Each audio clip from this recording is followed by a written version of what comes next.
2011-де сіз әлем чемпионатының финалында Стамбулда күрестім, ол кезде лицензиялық әлем чемпионаты. Сол кезде Мәскеуде ұтылған азербайжандық Хасан Алиев деген балуанмен жартылай финалда кездесем ау деп өзім сеткаға қарадым. Оған дейін жаңағыдай біраз балуанды жеңдім жаңағыдай. Одан кейін қарасам 1/4-да жаңағы Хасан Алиев венесуэлалық балуан ұтылып қалады. Сол кезде тұрамда бұйырса финал деймін ғой. Танат аға мен Боранбек аға шошып кеткен ғой. Ақырын бұйырса. Сол кезде Құдай аузыма салмапты, бұйырса бірінші орынды деп.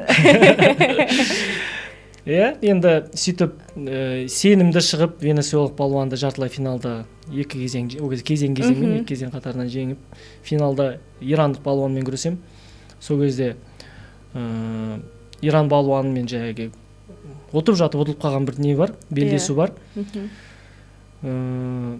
Енді бұйрық солай, тағдырға ризамыз.